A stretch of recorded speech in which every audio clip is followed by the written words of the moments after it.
Hello, students. This is Professor Reed. This is the first time I'm doing a lecture using this feature. I uh, I hope everything works out correctly, and we'll see how this goes. I'm not used to talking at a computer screen, nor am I used to giving lectures that I'm not in front of my class. So this is going to be hopefully okay for you. For whatever reason, I'm a bit nervous. I have no idea why. I'm just in my room in my office, staring at my computer. So what I'm going to try to do is, as it's listed here for Unit 3, I'm going to give Lecture 1 on Unit 3. And then if this works out, I'm going to do Lecture 2. And then I'm going to get that to you in a separate video lecture. And I think this is the way we're going to have to get through the rest of the semester. I do have an online art appreciation course, but it is not set up like this at all. It's set up quite differently, and I think that the people, to be fair, the students that signed up for a traditional face-to-face lecture course, um, they don't want an online course. So I think this is a reasonable way to kind of roll out this first lecture. If it doesn't work out, or if someone's having an issue with it, we can certainly try to figure something else out.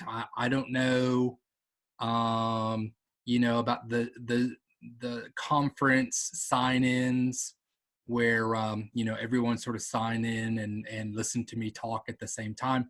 I don't know if that's the right way to do it either, but we'll try it this way. And like I said, if it works out, great.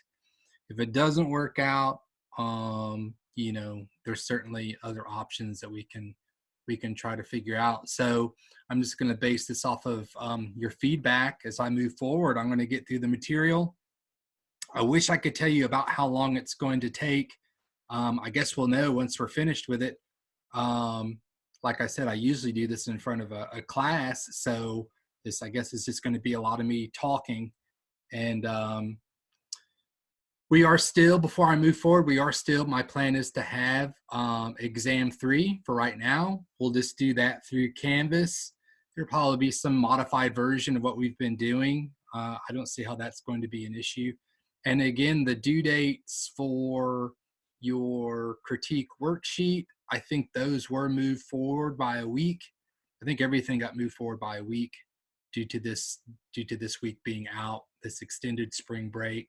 So do pay attention to those. The PowerPoint is still very doable. There are examples in your Canvas class. And then also your research paper, still very doable. I don't think you need to stare at me in a classroom to get that done.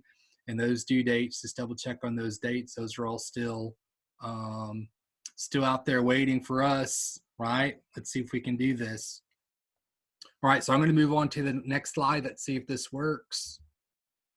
All right, let's do it.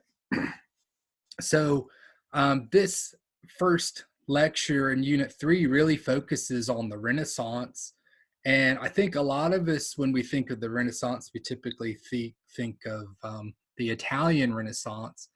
However, and I'm not going to read a PowerPoint to you. I can't think of anything more aggravating, but the term Renaissance, which is actually a French word that means rebirth, yeah, we typically think it has something to do with this sort of rebirth of art and architecture in Italy. However, and this is what I want to stress to you, and I think one of the strong points that I want you to take away from this lecture is that there is also a Renaissance in Northern Europe. It's called the Northern Renaissance. And there are some pieces that I think that you may be familiar with, but maybe less familiar with the idea that there was actually two separate, can we say Renaissance-I? That makes no sense, but there were two Renaissances occurring. The world was still big enough to where there was an Italian Renaissance, and then north of the Alps, there was a Northern Renaissance. We're talking about German, French, Belgium, Not so much England. England's not due for a renaissance for quite some time. I would say England maybe has a renaissance about the 1600s. Remember those guys? Those were the guys that were building Stonehenge, 1,000 years after, or 2,000 years after the pyramids, right?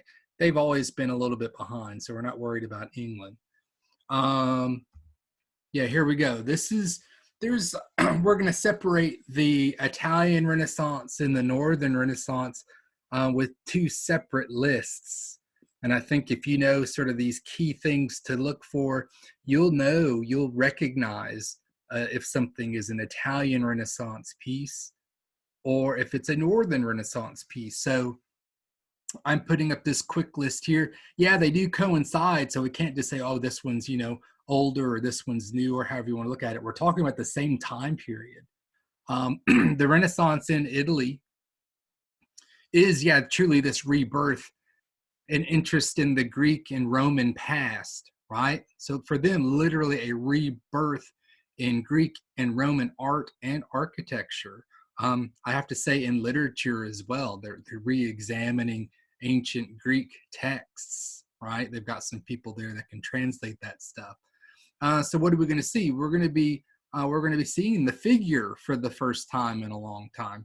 And what I mean by the figure, I'm sort of meaning the nude figure, or just an interest in figures, muscles and mass, and the beauty of the nude figure. For 1,000 years in Dark Age Western Europe, the nude figure was seen as it wasn't dynamic, it wasn't classical, it wasn't seen as anything positive. When you see a medieval nude, if you can find one, not something that maybe that would be one of the things you want to unsee. They're not very interesting. So we're looking at massive forms. All of a sudden, people are going to be like lifting weights and stuff. The invention of linear perspective, that's best seen to be understood, but that is where that comes from, this idea of understanding distance using points and lines. That comes from the Italian Renaissance. And fame, I think a lot of, normally this is when I ask, hey, can you think of some Italian Renaissance artists? People start throwing up their hands and saying, yeah, I know it's Michelangelo. And then someone says, oh yeah, Da Vinci. And then someone says, oh, the Ninja Turtles. And I'm like, yes. Sometimes someone says Van Gogh, and I have to say, no, not Van Gogh. But yeah, the Ninja Turtles, they're famous. Why? It's because these guys did public pieces, right? They were commissioned to do public art. It's one of the things that is linked to this Italian Renaissance. There's a competition to who's the best, or what city has the best art and artists. So this is sculpture, definitely in architecture, and these somewhat massive public art displays, civic art displays, if you want. If I click back and I say, hey, what's going on in the North? The Northern Renaissance they're not doing what the Italians are doing. The Northern Renaissance artists, they're interested in what's observable, the observable physical appearance of the world and the place of humans in that world. Now that's someone else's quote. But what does that mean for us as descriptors? And there's that yellow circle saying, hey, we're north of Italy. We're up here. No, we're not in England. I hate to say realistic attention to details. It's really naturalistic, as best as they can record what it is that they're seeing. The Northern Renaissance artists are into this attention to details. This can be to patterns. This can be into clothes. You'll see. I believe we're familiar with one of the most famous pieces associated with the Northern Renaissance. So if you understand what I'm saying about detail, they're very fascinated with it. We've already spoken about iconography. This goes back to Unit 1 when we looked at the Arnolfini wedding portrait, which is a Northern Renaissance piece. We pointed out things that were in that room, the bed, I think someone mentioned, the dress, the color of the dress, the dog. There were just so many things that were in that room that represented ideas that had meaning to it. It wasn't just stuff or clutter. Well, that's iconography. The Northern Renaissance artists love iconography. The North is also where, if you've ever heard of oil paint, the Northern Renaissance, they're the inventors of oil paint. It's not an Italian invention at all. Oil painting is invented in the North. Light, shadow, texture, yeah, they're observing the weather. They're observers of light as it falls across forms. Atmospheric perspective, they're interested in distance, but they don't know linear perspective. They are not the inventors of that. And we can kind of look at a couple of examples where they don't really understand how to put figures inside of an architectural space and have it make sense. It just doesn't fit. The architecture doesn't add up. Well, it's because they don't know about linear perspective. They'll eventually figure it out. We're talking years later. Why haven't we heard so much from the North all these years? Here we are. Because they did private pieces. They did private domestic pieces. Private patrons, private, what do you want to say, altar pieces, portraits. These aren't huge, colossal public displays of civic pride and quest for fame. These are not the rock and roll stars of like the Ninja Turtle group, right? There's going to be some names here where it's like, oh, that's a new name to me. Yeah, guaranteed. It doesn't mean they're bad. Doesn't mean they're not good. It just means they didn't really seek a lot of fame. The last point here is that a lot of the Northern Renaissance pieces are quiet. Where the Italians were doing these, creation of heaven and earth, right? These over the top, if you want to say, theatrical or emotional images. You're not going to find that in the North. They're fairly quiet. They're fairly still. There's not a lot of dynamic movement in a Northern Renaissance piece, right? It's not that they're short on emotion. This is the way they deliver it is quite different. You'll see, right? This is why we look. So those are the two big lists. We're looking at Northern Renaissance. If you understand this list and you're writing it down, it's very useful. And if you understand this list about Italian, so kind of a short list, Italian Renaissance, right? You can sort of compare and contrast as we go through some of these images, and you can see for yourself. Wow, look at it's all maps. This is all we have to do all night is look at maps. Not really. I think this top map is showing us the Byzantine Empire, that 330 to 1453. That's it's close to perfectly, almost, right?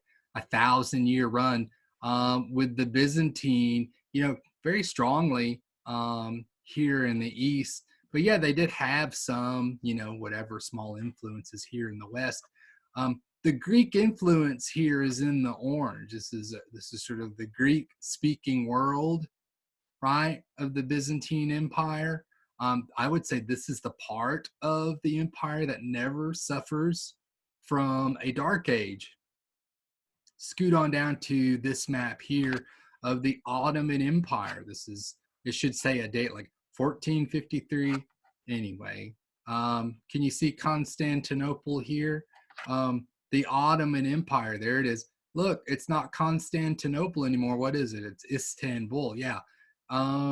They came through, right, and pushed a lot of these old Byzantine imperial groups, these Christian groups, came around, right, came through North Africa and pushing people. And it's not like, they ran everyone out of town. They gave people some options, but typically one of the options was to say, hey, we're interested in you guys maybe converting to Islam. And maybe you can imagine a lot of people maybe weren't so interested in that. So where did they go? Well, they went back home. Well, where was home in 1453? Well, yeah, you guessed it. This is home. Back home to Rome and Florence and Siena. Do you guys understand why all of a sudden there's a renaissance in the 1400s? Now, it didn't just suddenly happen on one day, right? People, Greek speaking, right, educated people finally make their way back home to the West where, hey, they were needed, right? They were wanted. It wasn't like someone reached up and turned on the light, right? Educated people came back home.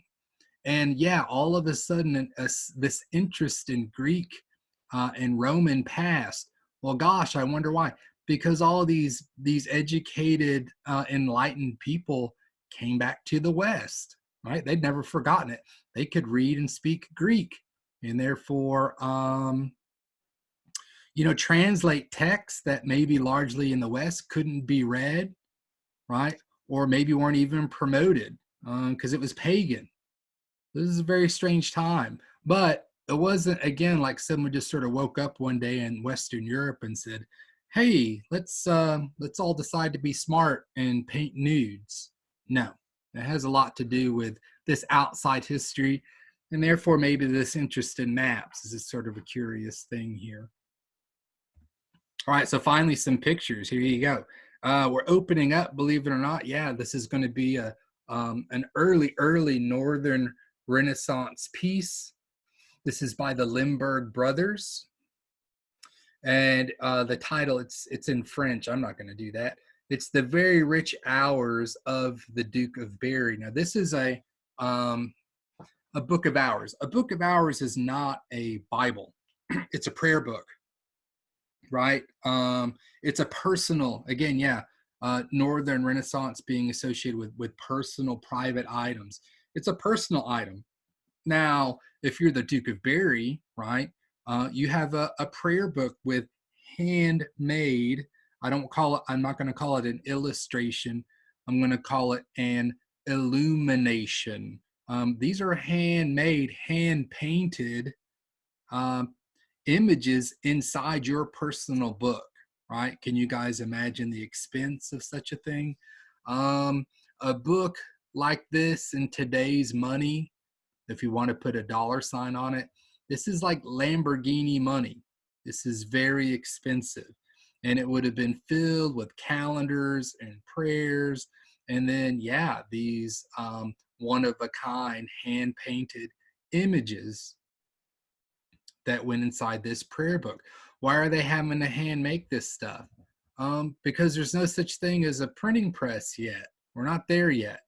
This is handmade books, super expensive. So a book of hours, a prayer book mixed with, it's got almanac and astrology and Catholic prayers. And when I'm talking about this early Renaissance stuff, I'm mainly talking about Catholics in Europe, okay? Looking at the image, Northern artists, right, and their interest in detail. Look at the distance that you see. Look at we can see maybe there's a castle. Yeah, there's a castle beyond those trees, and I can count the trunks on those trees, if not the leaves in the foreground at least.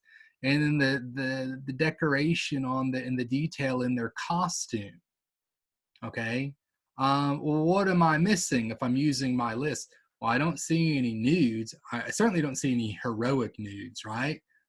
These are fashionable little dolls, but it's not like there's this interest in the form, the figure, right, of the human figure here at all. Distance, atmospheric perspective. Yeah, I understand the distance. I really don't show any evidence of linear perspective, that is using architecture to convey a sense of distance. If we were to study that, if that cathedral or castle, I think it's a castle back there, I could show you that it really doesn't actually add up correctly to a correct linear perspective.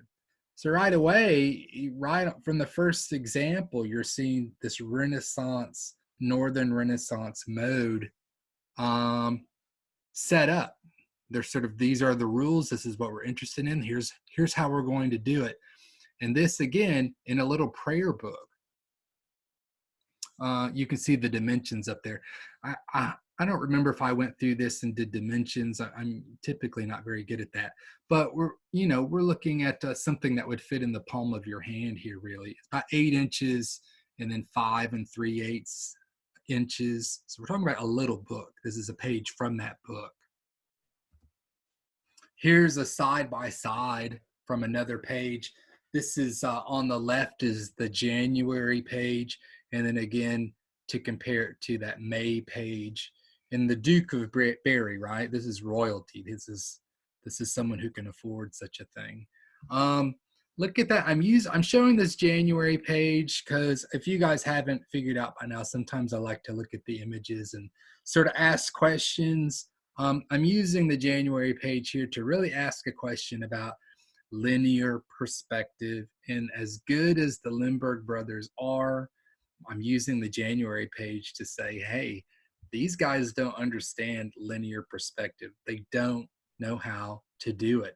Look at, and you guys have looked at enough images to where you can say, hey, I think I know who the Duke of Berry is. Yeah, he's the guy sitting in front of this fire screen, which is sort of a brass or a bronze screen that sort of helps heat up the room. This is a fireplace he's sitting in front of. And then that's all very confusing because, well, where did the wall go? And then how are all these people like pouring out of this? Am I outside all of a sudden? Is this, I mean, is this a picnic? No, this is inside. These are wood floors. Listen, it's confusing because it's confusing. The Limburg brothers did not know how to show this space and have this huge crowd, operate within it. This door here, it looks like a clown car door. Look how many people are pouring out of this. It makes no physical sense. It's an impossibility. And look how rich this guy is. Is he rubbing it in or what? Right? He has dogs. I think he owns over 1,000 of them. A little note towards the detail. Here are the little puppies here in January. And then if you look at the May page, here they are here again. And look how they've grown just a little bit. So it's sort of, again, this fascination with detail. But then a lack of understanding in these other issues with maybe a linear perspective, just sort of making it up as they go. I'm going to jump down to Italy, and we're looking at two. These are, let's call these relief. Let's use the terms. These are two relief competition sculptures. All right, and I'm not going to give you the names right now, but we're looking at them side by side. And these, imagine art contests, right? How, listen, if you've not ever entered an art contest, they're all horrible and it makes everyone uncomfortable. But yeah, you turn in your stuff and they got to pick a winner, right? Well, they had to pick a winner. These were sort of the two finalists. And, imagine, put yourself in the seat, you're on this big committee, right? And you've got to pick, right, the best of the best. And listen, both of these are good. I'm not saying like one is it's not like one has is better than the other, but we have to pick. Now, if we frame our decisions in terms of, well, what is now becoming popular? What's the new thing? Well, the new thing in the 1400s was this idea of the rebirth, of the Renaissance, right? And if I frame that, if that's really framing my judgment, right? I've got a clear winner. And I'm hoping you can see what I see. One of these panels, right, if I know which one I'm looking at, one of these panels has sort of this medieval approach to the figure. right? And another one, the other one, right? Not the same one, another one, the different one, right? Really has a new sort of Renaissance approach to the figure. Have you spied, right? Have you now narrowed it down? Like, oh yeah, I see now. Sure. Um, I'm going to say, just to cut to the chase here, that yeah, this guy here, right? This guy on the left, he's your winner, right? Now, this guy on the right, he's no slouch. He's good. Um, but do you see this? What is the story going on here? This is the sacrifice. This is Abraham and Isaac, right? This is Old Testament stuff. Abraham, the dad, is asked by God, Old Testament God, to say, he says, "Hey, if you really like me, if you really love me, then you'll sacrifice, your firstborn." Well, that happens to be Isaac in this story, right? Here's Isaac. Look at the medieval version of the figure, right? Not so great, but this is typical medieval approach, right? I got my ram stuck in a thicket. I got a couple of people helping me with I guess that's a donkey or horse, right? I'm not sure. I've got Abraham about to sacrifice Isaac here. I got this angel swooping in and stopping him, right? Holding his hand back.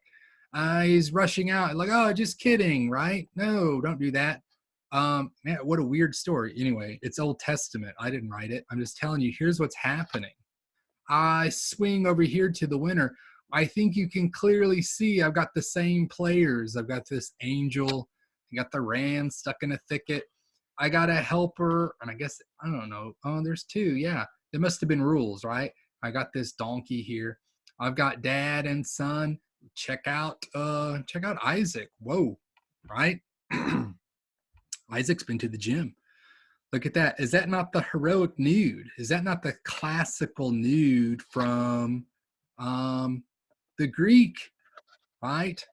So yeah, here it is. In fact, if I were to look up my winner here, Ghiberti, if I were to maybe investigate, I'm thinking Ghiberti maybe had looked at some classical Greek sculpture in order to maybe possibly just straight copied it, right?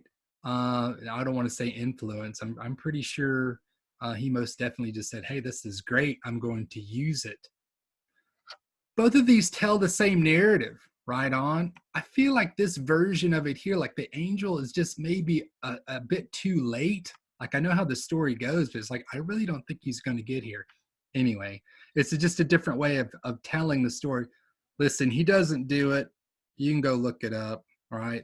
It's the Abraham and Isaac narrative, a very popular narrative. You may see different versions of this, but here it is. Here's our winner right here. It's Ghiberti. We'll come back to this guy later. He's going to come back around. So there it is. It's Lorenzo Ghiberti, Sacrifice of Isaac. Look at that, 1401, 1402. Yeah, bronze. This is not small. It's about 21 inches by 17 and a half. Now, this is just one of the panels, right?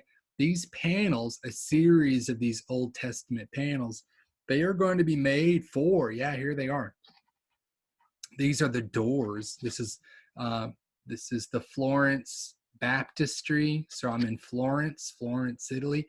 This is the baptistry. It's a separate building where they perform baptisms. Again, we're talking about these Catholics, right? This is one set of the doors. I'll just guess. Maybe it's this one, right? These doors, gosh, can you see these people? All right, this is Italy. Obviously a picture not taken this month. But if you were to stand right next to one of these doors, like you're maybe like this tall. These are colossally huge, right, doors. And this is just one of the panels. I wonder which one it is. I'd have to look. Anyway, that was just one of the panels. So you can imagine how huge this is. Huge, colossal, dynamic work, and not private, right? Do you see where it's located? This is civic work. And there are these little faces here. And I believe Ghiberti, that's his face. I believe his face, I think, is right here. He says, yeah, this is for the city and this is for God. And then he says, oh, yeah, this is for me, right? I want to be famous. I'm part of this. I did this. Guys, can you think of how many artists' names that we've known, right, through Unit 1 and Unit 2? Right? Just maybe I can think of maybe 3 off the top of my head. I may be cheating. I'm thinking of an Egyptian one. I'm thinking a couple of Greek, and then after that, gosh, it's pretty nameless.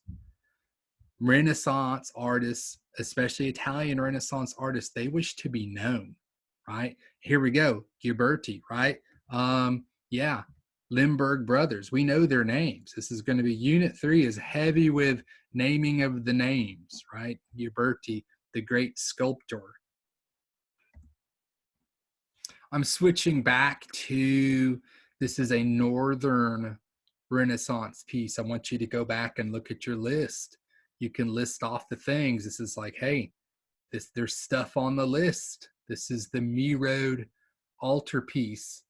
The central panel here is the Annunciation. Annunciation. Then it says with donors. Here are the donors here on the left. And then St. Joseph. That's St. Joseph here on the right. That's Joseph. I guess technically, what is Joseph? He's Jesus's stepdad. Is that what, is that his official? I don't know. Yeah, poor old Joseph. There he is. He was older than Mary, so I don't think he was that old. It was kind of like creepy old, if you ask me. So there's Mary, the Annunciation, to announce. The angel Gabriel is announcing to Mary that she's going to have the Son of God, right? That's the Annunciation. This is an altar piece. 1, 2, 3 panels, right? So that's called a triptych, right? You hear that word triptych. It's a 3-panel altarpiece. Yeah, very much like a cabinet. You could shut, right, the panel with the donors on hinges, and St. Joseph, they close, and then you put this away. You only open it up on special occasions, and you put it out. And then again, Catholic, right? You're putting it out on the altar, maybe a private chapel altar for these donors. I don't know their names. You could probably look them up. Who's my artist? Robert Campin. Robert, not very Italian at all, right? No, he's not. He's a Northern Renaissance painter. And let's point this out right now. This is oil. This is oil on panel. Oil on canvas, not invented yet. We're going to end, I believe this first lecture ends with our first oil on canvas. That is an Italian invention, that oil on canvas. But right now, everything is oil on panel, on wood. So this is very much like a wood cabinet that closes in on itself. Yeah, the oil, like I mentioned earlier, is a Northern Renaissance invention. Well, why? Well, look at the detail. I don't know if, is it worth to get into the sort of the minutia of discovering oil paint? I think, oil paint has been around for quite some time. Northern Renaissance artists certainly perfected it. It's just so surprising to me that they managed to take it to this degree so fast. The detail here is incredible. I'm talking about dust on the floor. I'm talking, if you look through Joseph's window, you can see people out in the courtyard. You can see across the courtyard. You can see into those rooms across the street. You can see people inside those rooms. There's so much detail here. You can see that there's iconography. Clearly, prayer books here. Mary's reading her prayer book. This, I don't know if you guys recognize this. This is a kneeler. You really only have to, have these inside of a church. No reason for this to be inside someone's living room, even in 1400, right? So don't think people had these in their rooms or their houses. They didn't. They may have had a private chapel with something like that in it, but that's not, it's not your front room. You can see the single lit candle here has just been blown out. Here's a medicine jar with Mary symbol here. It's a lily, right, for purity. The medicine jar because Jesus is going to be the cure for evil, right? And you see other items that are associated with the Catholic Mass, Catholic imagery. One thing you may not be able to pick out is there's a little, I guess it's like a little kind of a spirit looking figure, and he's carrying a cross over his shoulder. I think this has to be the Holy Spirit, and it's making a beeline right straight to Mary. Yeah, this is the Annunciation. So let's point out some of the things that it's not. Do you guys understand that these people standing up, Gabriel standing up, Mary standing up in the room, they're almost hitting their head on the ceiling, right? The perspective here actually does not work. And I don't want to make marks all over it. It doesn't add up. It's not correct. Look at my patrons outside here. They're seeing this vision through this open door. I guess this is the fashion of the time. This guy really looks, I don't know. He looks like he hasn't eaten in a while. That's his wife. She looks like she's super fun at parties. Anyway, if they were to stand up, I mean, they would have to duck to get through their own front door. This perspective is not making sense. They don't fit. This doesn't really add up. The figures don't fit in this space. Look at how the table is tilted up because I don't know how to lay the stuff down on the table and show you the stuff at the same time. I could say the same thing for Joseph's workbench. Remember, he's supposedly a carpenter. He was probably a mason. Not a lot of trees where he's from, so he probably worked with stone, whatever. Anyway, he's building a mousetrap. This is all iconography again. A mousetrap. There's hammers. There's 9-inch nails laying across his workbench. These are all sort of allusions to the eventual, we know the whole story, right? So we know what all that stuff means.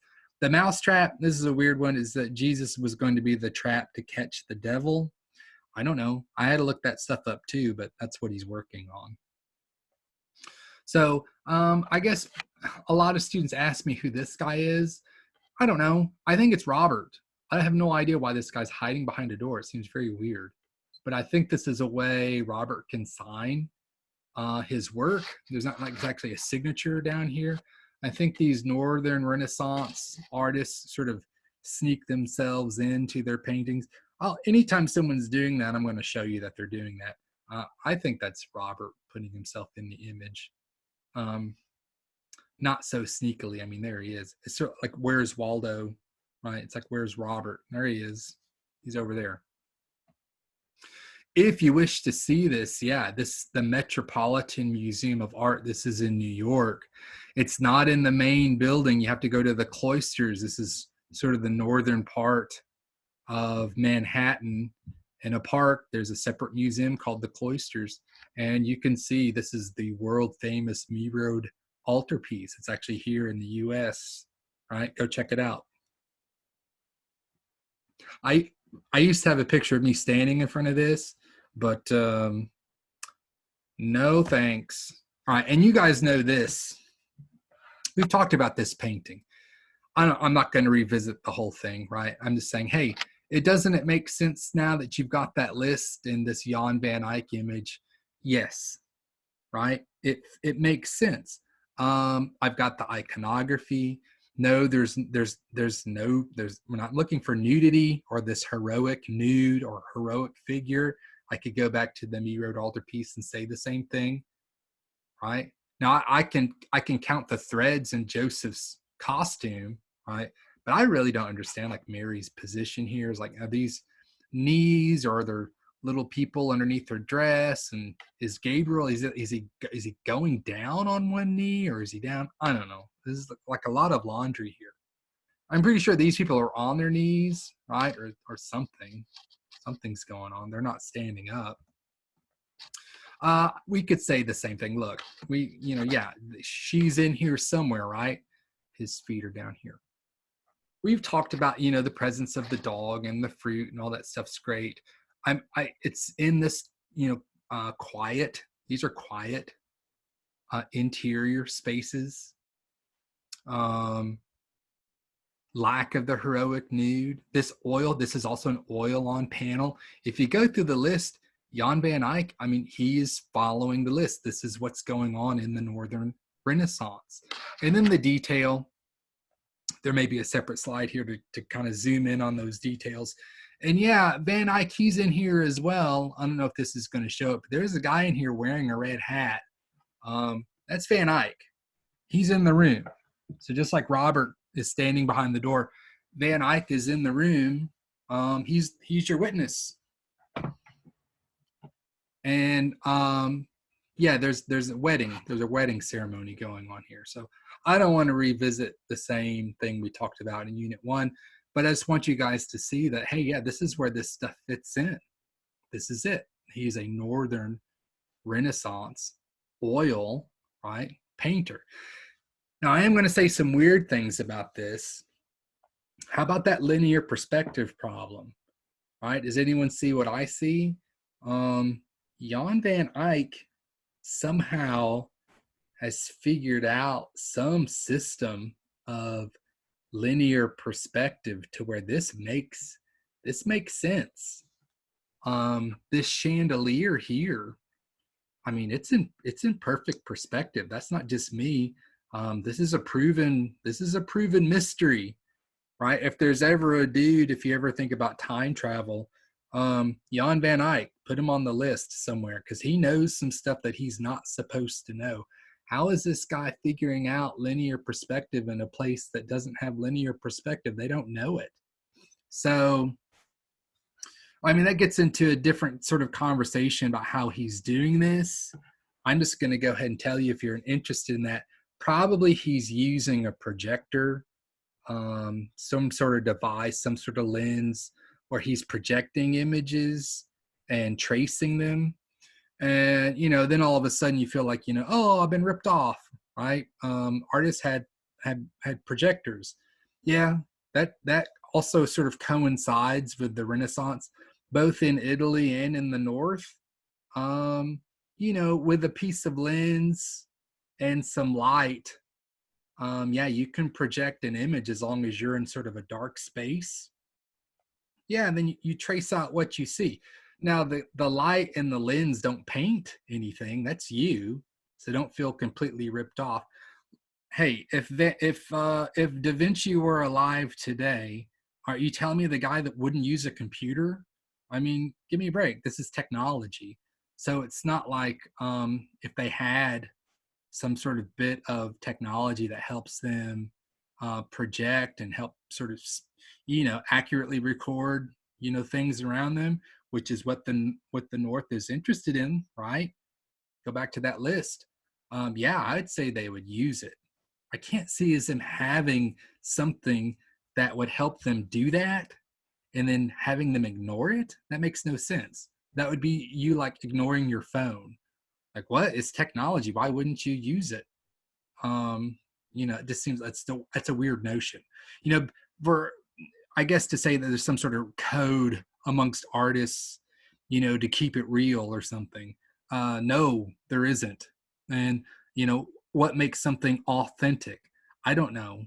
I think probably we should study art more and less about, be concerned with, if someone had a projector or not. I think it's cool if they did. It doesn't really bother me one bit. I guess these are detail pieces to help you get your head around like the amount of detail that Jan van Eyck is using in his painting. And then that, again, this chandelier is just perfectly in perspective, which is just an impossible. It's just I can't stress to you how impossible that would be just to eyeball it. He has something. He's got some sort of system, or he's got a projector. Hey, again, if you're interested in that, there's actually, you can YouTube it now. It's a series called Secret Knowledge. For those of you that are still listening to me, Secret Knowledge, check it out. It's going to talk. It's going to talk to you about the projector and how it's been used. And yeah, it came about early. I can't remember, late 1300s, early 1400s. It's pretty convincing. Not everyone agrees, but um, I'm just gonna tell you, right? If you're interested, go check it out. Maybe if someone sends me an email, I'll provide you a link or something. All right, so I don't think this is in the book. This is in our book, right? This is my guy, right? Jan van Eyck, he's good. Robert, he's pretty good. That Me Road Altarpiece. But this is Roger. Now we have to switch the sounds here. It's Roger van der Weyden, right? I know. Or you could say Roger van der Weyden. I don't care. This guy's a Northern Renaissance to me. He's the best. What Roger's doing. Why do I say that? Because Roger, he manages to combine sort of these Northern traditions of detail, of, look at the garments and the decoration, just the incredible amounts of the detail in the gestures. I mean, we're talking like dirt underneath the fingernails type of detail. I mean, it's just incredible. So if that's something that is like makes it Northern Renaissance, then this guy's your guy. He also doesn't know anything about perspective. These people, I have no idea the space that they're existing in. It looks like they're in a shoebox. I have no idea. Even the cross, right? This is a deposition. This is where Jesus is lowered from the cross, right? To be deposed, to be lowered. This is one of these popular narratives that you may see over and over again in art. So this is a deposition. That's his mom in blue, right? That's Mary. She's had it. She's passed out. This is Mary Magdalene, I believe, over here. She's wringing her hands, so upset. I look at these images of facial expression. And then, yeah, Roger manages to include, I wouldn't call this a heroic nude. I don't know if that's the vibe here, but he does have a figure here. Now, it's not very, listen, this isn't pleasant, but it's an accurate recording. He gets the message across in this weird space, this compressed space, sort of cramming all these actors into this weird space. The cross, even the arms of the cross are just like, whatever, cut those off. It doesn't fit in the space. This ladder and this, I don't know, it's just sort of like really to the point. And I want you guys to notice that there's a skull down here, right? So this is a true crucifixion. The skull, why do we see a skull when I say, hey, that's a true crucifixion? The skull should always appear at the base of the cross. Whose skull might this be? And some people say, well, that's a reminder of death. Well, I don't need to be reminded of that. So that's redundant, don't you think? All right, so here's the story. That's Adam's skull. You guys remember Adam and Eve? That's the dude. That's his skull. Jesus, right, was crucified and died for our sins, is the story, right? Who's responsible for original sin? Well, that was Eve. No, I'm just kidding. Adam. Adam, he's the original sinner. Right on. Part 2, where Jesus was crucified, that place is called, some of you may know this, the place is called Golgotha. Golgotha. Golgotha, Aramaic, it means place of the skull. This is a place identifier. Why is it called place of the skull? I know this may sound far-fetched, but Golgotha is the location of Adam's tomb. What? You mean this guy was crucified right next to this guy's supposed area where he was buried. Yeah, I know. It's Old Testament stuff, but it all adds up. So I say, hey, this is a true crucifixion. It's got Adam's skull. Yeah, it is a reminder of death. Really, it's a reminder of sin. It's a reminder of the sacrifice. It's a reminder of the place. What am I talking about? I'm talking about iconography, right? That's what iconography gets you. If you know what it means, it completes the story. Right on. You guys see the medicine jar over here? Isn't that the same medicine jar from what? What are these medicine jars? All right, whatever. So we know some stuff. Here we go. I think I'm going to zoom in. Yeah, okay. So I'm zooming in on Roger's oil painting. Man, look at the detail, the swollen eyes, the fingernails, the just some like hairs on her eyebrow. Good Lord. That's some magnificent detail, right? And I believe it's this figure here.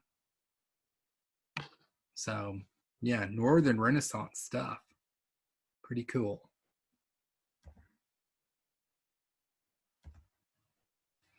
Well, this isn't Northern Renaissance, is it? Right? Right away you can tell, like, whoa, what just happened here? Yeah, I'm back down in Italy. This is Italian Renaissance. Now this is, I guess it's officially your first Ninja Turtle. This is Donatello. Yeah, he's a sculptor. You guys remember the story of David and Goliath? Well, this is his sculpture of David, right? What? That's him. This is the first, here it is, dun, dun, dun, dun, first freestanding nude in 1,000 years. And you guys know what freestanding is, right? This is one of them. Cast bronze. Whoa. When's the last time we saw one of those? I think in ancient Greece, right? Who's paying for this stuff? It's paid for by this very wealthy family in Florence called the Medici family. Now, a lot of times I start asking questions or students have a problem. I'm like, hey, what's going on with this thing? It's kind of, there's some descriptors anyway. When we try to say, hey, this is the David from David and Goliath, and I'm like, well, times change, and we don't want to say, what, he's overly not, I guess overly not masculine. Is that okay to say? I don't want to rub anyone the wrong way. But yeah, it just doesn't seem like the guy that would go and chop off the head of a giant. I mean, that pose, and maybe he's a bit too young. And then people say, well, it's kind of is it effeminate? And I'm like, listen, there's nothing. Yeah, you're seeing what you're seeing. But the reason I tell you this stuff is that there's a reason for all that. It's not just because, right? The Medici family, right? If we look at their name, the Medici family, yeah, they made, they're famous for being bankers. But somewhere before banking and all that, someone in the Medici family, Medici is medicine. Medici is doctor. Someone back somewhere, right? Great-great-grandfather, someone had something to do with medicine, right? Can we imagine an N and an E? This doesn't work at all, does it? And then I'm thinking, oh, well, wait a second. Well, now all that makes sense, because as I look at David, I noted he's wearing this hat, which is a messenger's hat. Really, right? And that his boots, the Goliath's helmet has these wings on his helmet, and the wings are just touching his ankle. Oh, really? And then sort of this maybe not too masculine stance or this masculine attitude. Well, then that's because it keeps reminding me of this other person that I'm familiar with from maybe ancient Greek mythology. Is it the Greek? Is it Hermes or Mercury? Anyway, it's the same guy. I forget what, maybe it's Greek as Hermes. Yeah, the messenger, right? With wings on his ankles and the messenger hat, right? That's his job. Son, I believe, I'm getting confused. Is it Aphrodite? Is that the Greek, or Venus is whatever? Anyway, that's her son. So that's why they're making this connection to maybe this sort of feminine attitude, right? This Greek god of love. He carries his weapon, if you want to call it, is really, it's not a sword, it's this thing called the caduceus. And we see this symbol used over and over. In fact, I'm going to click sides over. Yeah, there it is. This is this, right? You see it on the sides of, hospitals or an ambulance, or, I don't know if fire trucks have it, but it's a wand it's a healing wand. It's a medicinal, right?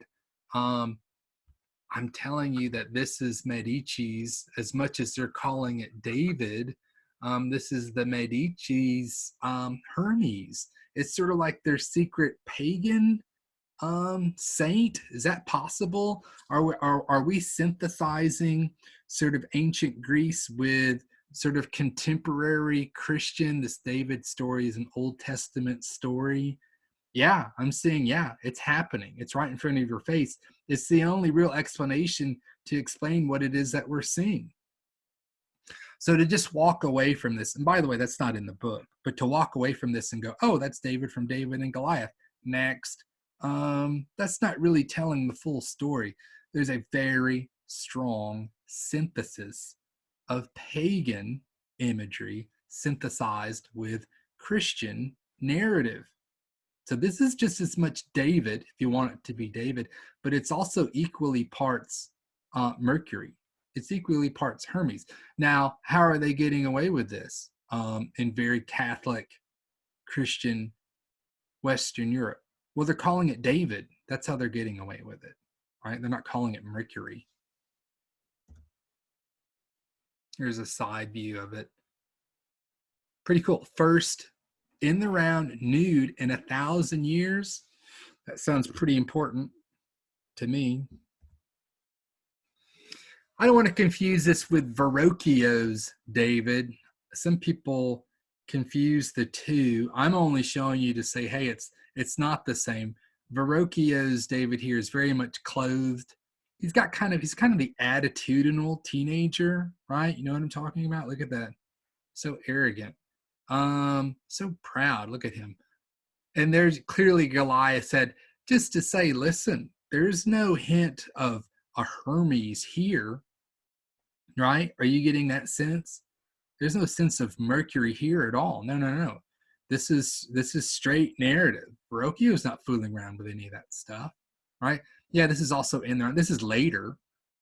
Okay, this is well after the Donatello version. And why Verrocchio? Well, Verrocchio, he's an important dude. He is, if you've heard of this guy named Da Vinci, Verrocchio is Da Vinci's teacher. So that's why he's important. I look at this picture in the middle, I'm wondering, why is this guy, what's he looking, why is he there? What's he looking at? I'm going to have to change that. Donatello, right? You guys remember this? You remember this guy from Unit 2, Ancient Rome, right? The equestrian portrait of Marcus Aurelius. Here it is. Well, now you know why we talk about that stuff, because boom, look what Donatello's trying to do. He's trying to match ancient Rome. Yeah. Looking back to the Greek and Roman past for inspiration. Donatello's getting very close. It's not the same. It doesn't have the life that the ancient Roman example one has, on 3 legs, just the energy, the presence. Do note that Donatello didn't manage, right, to get it up on 3 legs. He's using this cannonball to kind of help support this hoof.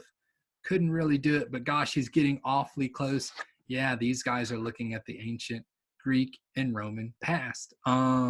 This piece here being definitely borrowed from the Greek. This one most definitely being borrowed from Rome. All right, so there's no better time to introduce this problem. This is a new problem for us. I've got Renaissance Europe, but inside the Renaissance, right? I've got this thing called the Reformation, right? 1517, the publication of Martin Luther's 95 theses. Anyway, the Reformation Church, the split from the Catholic Church, that's super important to us just because it's history. It really does shape, it's still shaping, right? It shaped Europe. It shaped us here in USA, America, most definitely. If you've ever heard of a Baptist, or what do you want to say, a Calvinist? What are these other groups? Anglican, Episcopalian, Southern Baptist. I could go on. Um, those are, if you look at the family tree, those are offshoots of the Reformation, right? Protestants, protesters. You can't say that USA America isn't strongly flavored, right, by Reformation, by Protestants, most definitely. Now, were they here first? No, the Native Americans were here first. And then, yeah, secondly, Protestants. No, not really. It was Catholics. Sorry. And then, yeah, sure, yeah, the Protestants, they eventually show up. Sure. But yeah, they certainly have a stakehold in the conversation of what makes USA America it is today. So yeah, that's why we talk about it. It's important to us. Um, why are we talking about an art appreciation? Well, because, right, part of that Reformation, and one could really kind of make an argument about the printing press. One could make an argument that maybe the Reformation, right, this Protestant movement would maybe not have become so popular, not been promoted so heavily if it weren't for this, right? The printing press. Look at those numbers, 1440 to 1450. We're talking right in the middle of the 1400s. I'm getting in Germany, right? Gutenberg. I'm getting this good to go printing press. And what's one of the first things that they print out? You know the name. It's Gutenberg's Bible. Yeah. Sorry, Lindbergh brothers, you're unemployed, right? You remember, hey, there used to be a Blockbuster Video too. Whatever happened to those guys? Anyway, with Gutenberg's Bible, printing press Bible, I don't need Lamborghini prayer books with hand illuminations. Um, I can get maybe cheaper, right? I don't know. Maybe they cost like Toyotas. I have no idea. You start putting dollar amounts to a printing press book. Still figure maybe a Bible would be expensive, but anyway. And no, they're not illuminations. They're illustrations. These illustrations come from the printing press, 1450. It's, if you look it up, they're going to give you different numbers, but somewhere between 1440 and 1450, you're getting this sort of the development of this printing press. And yeah, one of the first things they do print out is the Bible. And no, it's not in Latin. No, it's not in Greek. Are you guessing? No, not Hebrew. It's in German. What? How crazy is that? Well, who was reading the Bible up until they printed it in their own native language? Well, nobody was. No one could read that stuff, right? Can you read Latin? I can't. Greek? I mean, I suppose if I was German, I wouldn't know how to read Greek just as much as I'm American English, and I still can't read Greek, right?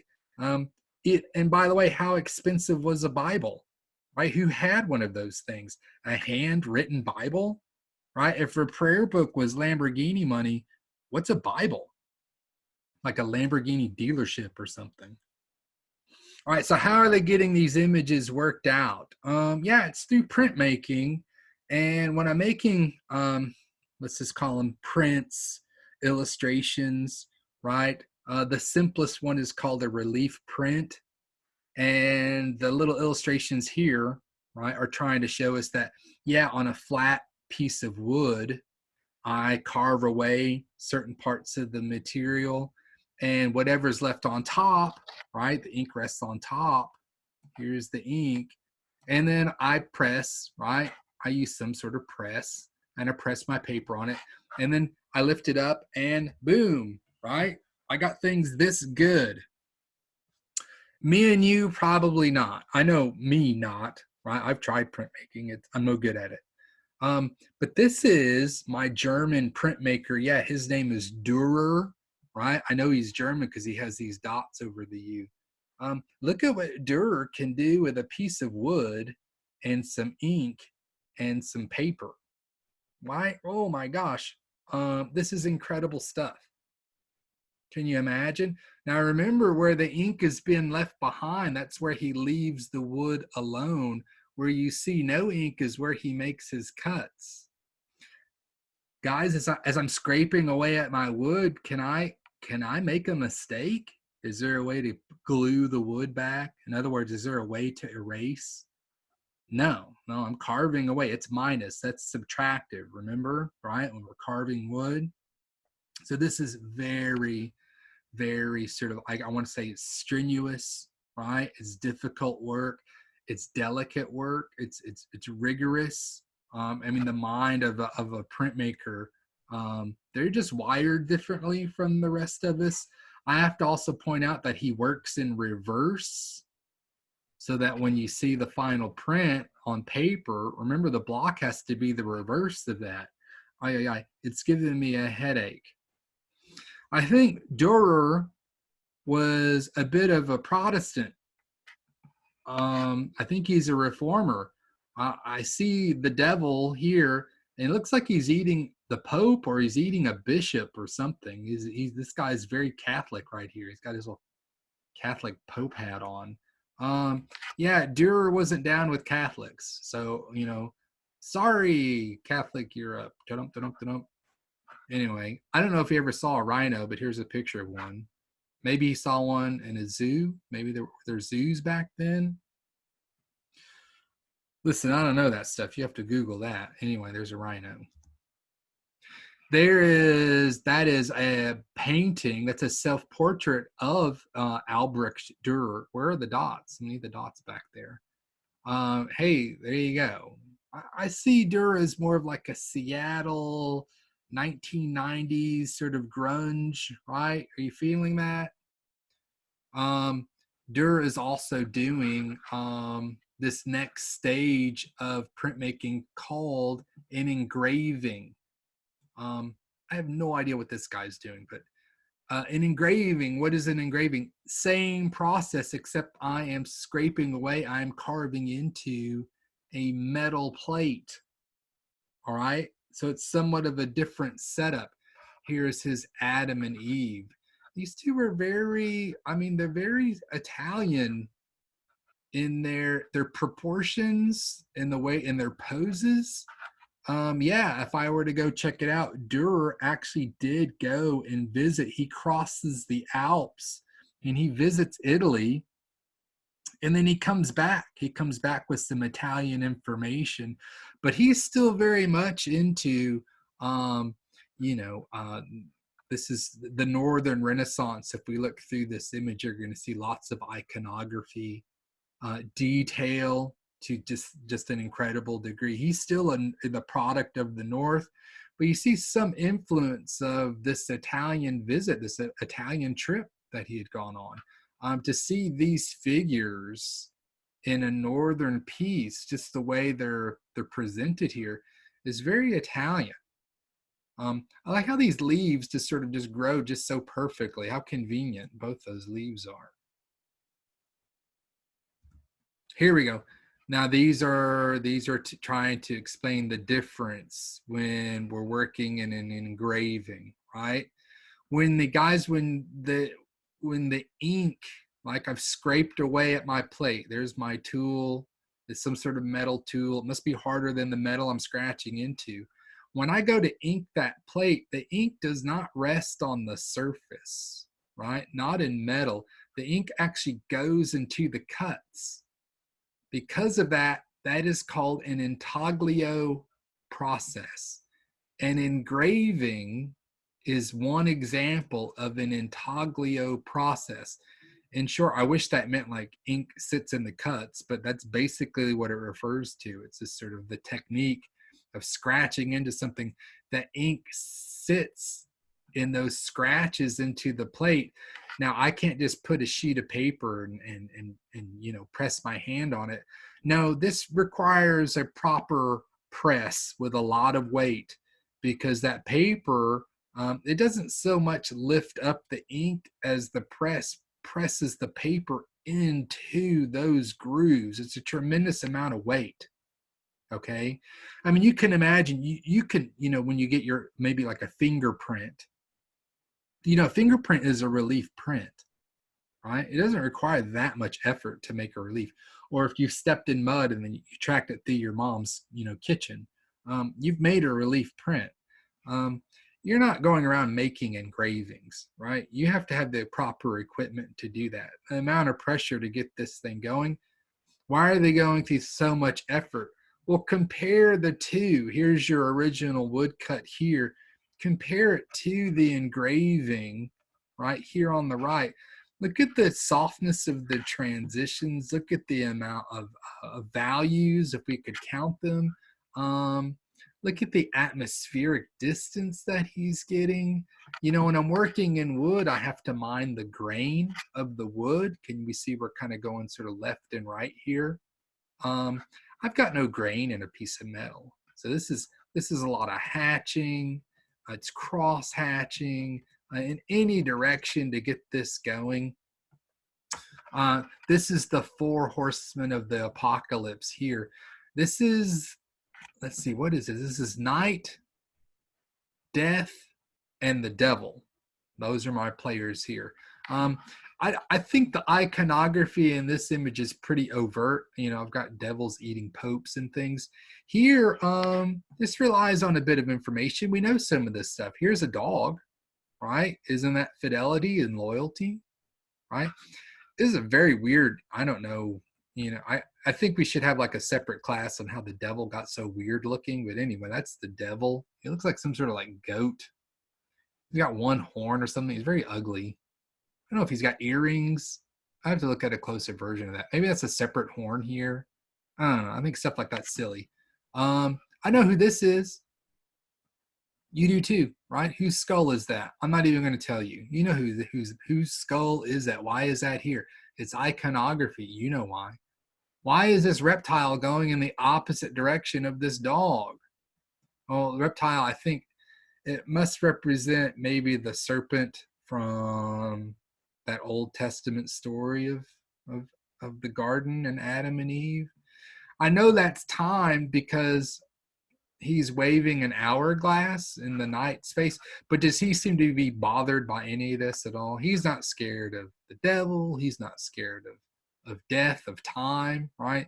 He's on this sort of, glorious path to, I guess there's this golden, right, castle up here. There's some sort of, maybe it's like a Camelot type of thing up there. Well, that's heaven. So night, death, and the devil. So if you've got, apparently, if you're a Protestant, if you've got your book, right, and you can read it, you don't need any other authority. You don't need tradition, right? You just need the book. You just need the knowledge. And boy, howdy, that is, reading words is one thing, is one way, right, to get your message across. I would say it's a profound way. But hey, pictures, they can get your message across as well. And Dürer knew that, and the Protestants knew that. And yeah, you can see, what do they say? A picture's worth 1,000 words. Here you go. I think I just spent 1,000 words explaining this, but anyway, printmaking, relief, and engraving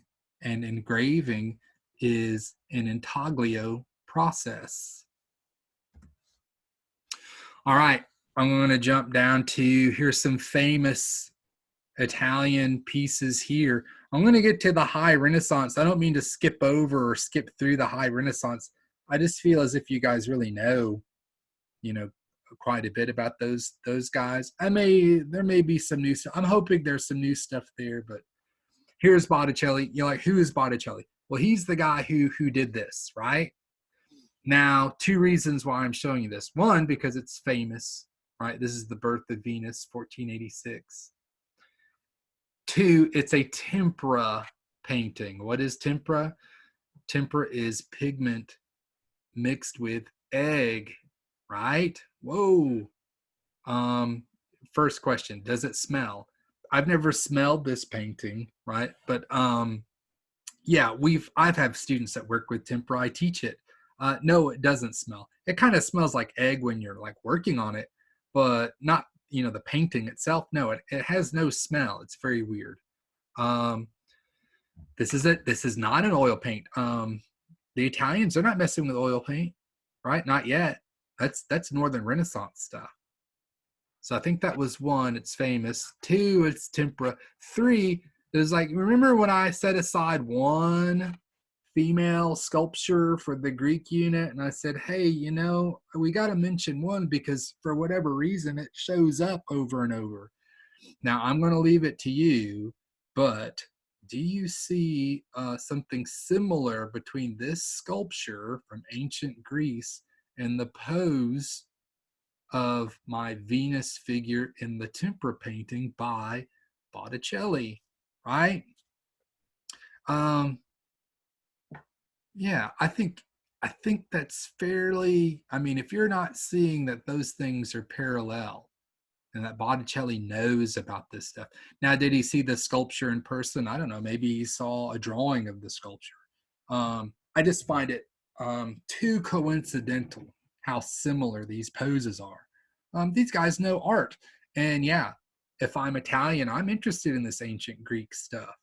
And so, what are we going to call this? The modest Aphrodite? Yeah, that's the pose she's using.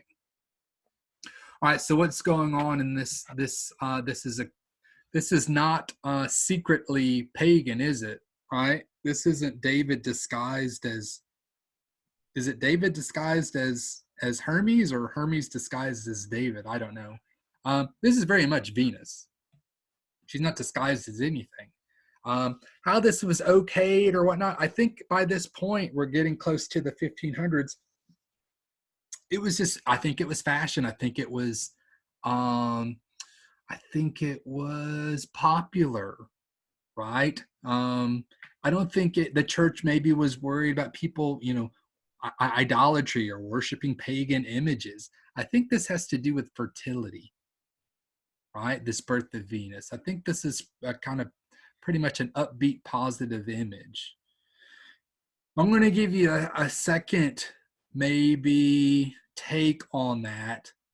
And that has a lot to do with humanism, this sort of philosophical movement within the Renaissance, the synthesis of the pagan and Christian imagery.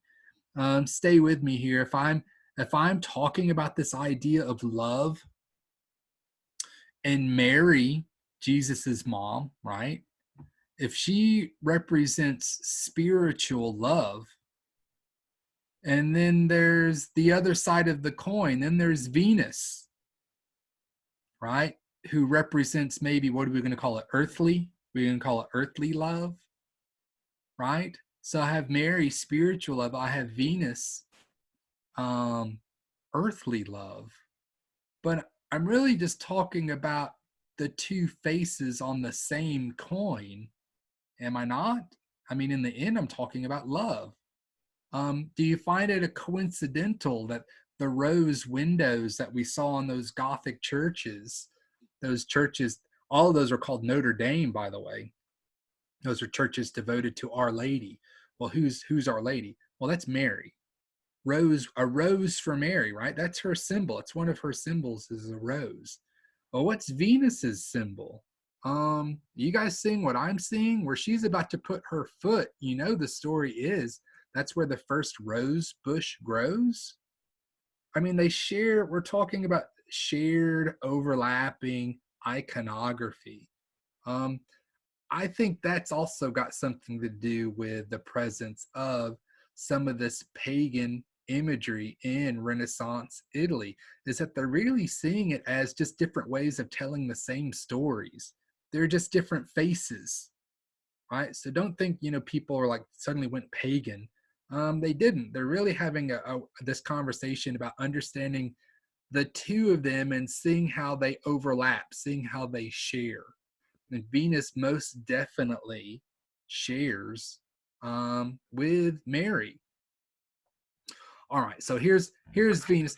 Clearly, she needs some clothes, right? Here she is throwing some clothes on her. This is this I'm going to call it the spring wind, right, blowing in, right? And he's got his girlfriend with him. There's, I think, what's his name? Zephyr. I think Zephyr is the spring wind, and Chlora turns in like this girl is this girl. Her name is Flora, and I don't know. It's a weird story. Anyway, there it is, the birth of Venus, right? Of the foam from the ocean, and where she steps here, the rose bushes are going to grow. No, after that, I got to revisit the story, but that's what's being depicted here in the image. You've also maybe seen, if you've not seen The Birth of Venus, you've seen Botticelli's La Primavera, right? Springtime. You can see the same players here again, right? There's a Venus figure here. I believe that's Zephyr. There he is. Look at him all puffed up. There's Chlora, and then she's transforming into Flora. Excuse me. So the same players from this here.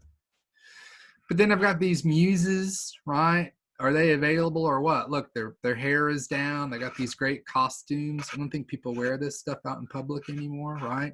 Anyway, they're available. They're trying to be attractive to this guy. Who might this be? He looks so familiar with that messenger hat and that sword and his little boots. What is that, David? Just kidding. That has to be Hermes. I put that in that little statue. I find these poses somewhat similar, by the way. And he's got his wand. He's stirring the clouds. Here, the joke is that you remember Venus has a son, Hermes. Venus's other son is Cupid. And look, Cupid's going to shoot his brother with an arrow, who, by the way, is not interested in females, right? And so I guess the little there's different interpretations of all this, but maybe he's suddenly going to be attracted to one of these muses, right? I don't know. Well, there you go.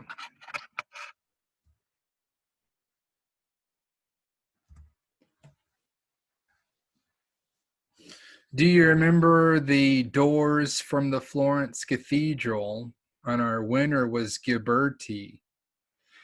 Well, the loser, the guy on the right, that was a guy named Brunelleschi. Well, it turns out that Brunelleschi is actually better at architecture. Brunelleschi is the guy that puts the dome on the Florence Cathedral. There you go. This is our first dome in the West. The first dome in the West in 1,000 years. Oh, you know what? I should say that she's actually the first female nude in Western art in 1,000 years. There's a lot of firsts going on in Italy, right? So I had the first freestanding nude. That was Donatello. I got the first female nude. That's Botticelli. Now I've got this first dome. That's Brunelleschi. He was the guy that lost at the panel competition. I think he was, I think he was a good sculptor. He's definitely a genius architect. How does one figure out how to build a dome?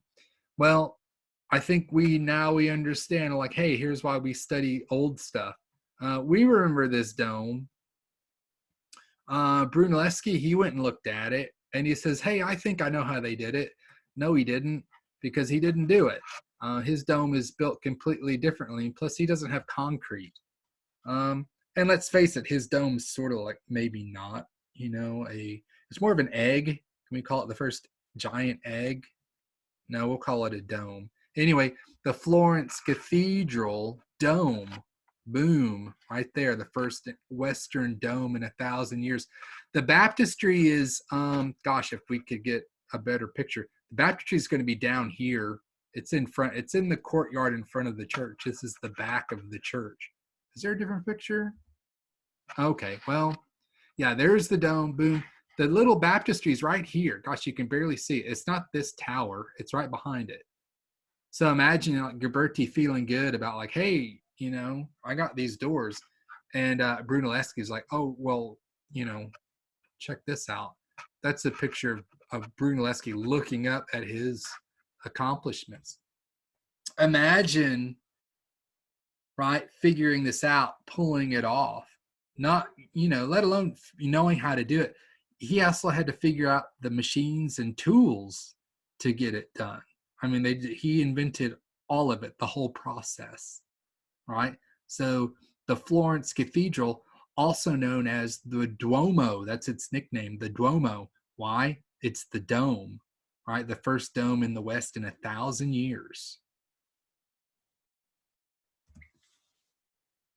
When you mention linear perspective, right? This Brunelleschi character here, right? This architect, he is also the inventor of linear perspective. This idea of blueprints and things like this all comes from Brunelleschi. This is our first linear perspective image produced in the Italian Renaissance. Now, Brunelleschi is not our painter. He's very busy, right? He's building domes on things. Our artist here is Masaccio, but he's using Brunelleschi's ideas, right? Brunelleschi he's published this idea on linear perspective. Masaccio is looking at it and goes, oh, okay, I got this. I figured it out. And Masaccio has made this fresco image here. Fresco, remember, that's pigment and plaster. So this is on the side of a wall. And everything, all the architecture you see here, I don't think you're being fooled, right? This is painted on a flat wall. The wall is as flat as the wall in our classroom. But because the perspective is 100% correct, it looks as if the architecture recedes into space. This is something that the Northern Renaissance artists could not figure out. Now you can, I think you guys, this is called the Holy Trinity. I think you can put it together. For people who aren't that familiar with Christian imagery, this is, some of this stuff is odd to me as well, but that's God the Father, which to me, showing images of God the Father, in throughout sort of all sort of Christian organizations has always sort of been a no-no. I have no idea why images of God the Father start showing up in the Renaissance. You really don't see a lot of that stuff. Everyone's kind of like, that's kind of, I thought there was an agreed upon, like you can show images of Jesus because he's half divine and half human. And when you're showing images of Jesus, well, you're not ever showing the divine version of him. You're only showing the human version of him. That's all we can figure out. But images of God the Father, he was never, it's always seemed to be, I don't know, it seems touchy. Anyway, there's God the Father. There is that little, the Holy Spirit, that's going to be this dove right in here. And then you've got Jesus and God the Father sort of holding up the arms of the cross, sort of offering his son for sacrifice. He's on this cross. And I believe that's Mary, and that, I think that may be, it's either John the Baptist or John John from the New Testament. Who is that? It's either John the Baptist. Anyway, we'll call him John. Here are the patrons. These are the people that paid for the fresco. And then lo and behold, who is this down here? This skeleton. Yeah, you know the story. That's Adam, right above Adam's tomb. Now, Adam's tomb is not in a church in Italy. It's just sort of the iconography of it. It's all there. This is a true crucifix, is it not? Right? What can we say here? If we're pointing out the linear perspective, these lines over here sort of reveal that to us. You can see how triangles play a big part here in the imagery, representing the Holy Trinity. And I don't want to draw all over it, but if I were to add up any of these architectural lines, they are all going to a single, perfectly to a single vanishing point that would be at the base of the cross, which I think is about, for us, that would be eye height, right? So if we were to stand in front of this as we're doing, it would all make sense to us, right? From this vantage point, from this point of view.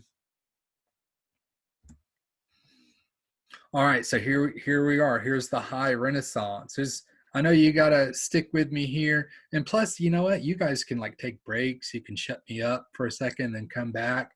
I'm just gonna go through this whole thing together. This being my first time to do it, I guess it's not so horrible, but you know, I'm just the guy talking. I have no desire to sit back and listen to this to see what a great success or failure it was. You guys can decide that, right? So high Renaissance is a little pocket inside the story of the Renaissance. It's only for a short number of years, like 1495 to 1520. It doesn't mean the Renaissance ends here. This just means the high Renaissance is in between these 2 years. What's that got to do with anything? I don't know. Why is there a high Renaissance? Well, because there's this group, you know them, it's the rest of the Ninja Turtles. I've got this guy named Da Vinci. I've got a guy named Michelangelo. I've got a guy named Raphael. There's also a guy named Bramante. But anyway, yeah, this is where these guys are all alive and working and making these. I mean, these are rock star. These are our first sort of superstar, rock star artists, architects, sculptors, painters, thinkers. I think we start with Da Vinci because, you know, when you hear of like the Renaissance man, yeah, that's Da Vinci. He was good. He was, I don't know if we've thrown out the word genius yet, but he was one of these genius types. He was very smart. He was smart at pretty much anything he really wanted to be smart with. Yes, he was a painter. That's not the only thing that he did. I think he was into botany. I think he was into medicine. I think he was into engineering. I mean, he did. He wasn't short on things to do. Imagine being as smart as Da Vinci was in the time that he is placed within. You know, I don't know if that's good or bad. Maybe it was great for him because it made him famous, but I can't imagine being that smart and it being like, you know, the late 1400s, being surrounded by a bunch of dopes in Western Europe, but whatever. All right, so there's a picture of Da Vinci. Yes, the Last Supper for you Da Vinci Code people. Yeah, I've been teaching this course long enough for I had to live through the Da Vinci Code and trying to explain to people that was just it's just a book. It's not actually like true. Yeah, the Last Supper is true. Here it is. That's a fresco. The Last Supper is never been in good condition. The image I'm showing you, I mean, this is not something that we can all sit back and look at and appreciate. I think maybe, you know, within a few years after it was done, you know, the magnificence of the image and the clarity of the image, but it actually started falling apart, you know, within Da Vinci's lifetime, by the way. I think he had messed with, you know, oil, and, you know, fresco is water-based, and, you know, oil and water don't mix, which sounds, you know, so obvious to us today, but I think, you know, in the process of trying to create this image, you know, he's working on a wall. The wall is, you know, it's damp. I think that the church, you know, Santa Maria delle Grazie in Milan, I think it sits, you know, we're dealing with, you know, these damp stone walls. It was never going to work out for the Last Supper. You can see that Da Vinci, I mean, what's his contribution here? I mean, his compositions are perfect. He has found a solution for everything. You can see Jesus, the figure here in the middle, right? This triangular. That's no coincidence. He doesn't give him a real halo. He's surrounded by these three windows. There's three in the middle. If I'm looking for the vanishing point, I'd have to put a dot right in the middle of Jesus's forehead. I'm not going to do that. But yeah, there's a vanishing point. This room is in perfect linear perspective. He's got his apostles, right? Note it's in groups of three. Here's 1, 2, 3, 4 groups of three. Playing around with numbers, 3s and 4s, again, for the Holy Trinity. 4 books of the New Testament, right? 12 for months of the year. I mean, it goes on, right? It's very cleverly composed. If you want to know, I said, hey, sometimes people will put themselves in their image. There he is. There's Da Vinci. I don't know if that's in the Da Vinci Code, but Da Vinci's portrait's right there. It's a picture of himself. There's even on this tablecloth, there's a knot here that's also a signature of Da Vinci. His name has something to do with knot, right? The word K-N-O-T. I forget what the connection is, but that's a little nod to himself. That's his signature, right? What's going on here? I think, isn't it Judas, right? Here's Judas. Whoa. How do we know? He's the guy reaching with his left hand. Apparently the left hand is like the naughty hand. Oh, now what's he reaching for? Well, a bag of coins, that silver, the payoff to turn in to betray, right, his friend Jesus. Hey, listen, if I understand anything about Jesus is that I don't think he was really surprised about anything. Didn't he know everything already? Anyway, I don't know why they make Judas so dark. You know, over the years, hey, it's we're going to talk about this. Over the years, this thing was touched up, and every time a new artist would come in and kind of touch this thing up, the darker and creepier Judas got. I thought, hey, that's like some old school racism. They make Judas look so dark, and they intentionally try to stereotypically make him, you know, very sort of Semitic looking, Jewish looking. And I thought, wait, isn't everyone in the room Jewish? Like, what are we talking about? This is bizarre. Anyway, yeah, people screw things up. They don't really think that through. But yeah, there's Judas. I believe that's Peter. That's John. I forget. Mark's in here. I don't know. Everyone's here. Oh, Jesus just said, hey, you know, one of you guys is going to betray me. And they're all like, what? Not me. What? And Peter's like, wait, where's my knife? I'm going to get him. And like, what? Oh, surely you don't mean me. And like, what? Did you hear what he said? And then Judas is like, hey, like, pass me that bag of silver.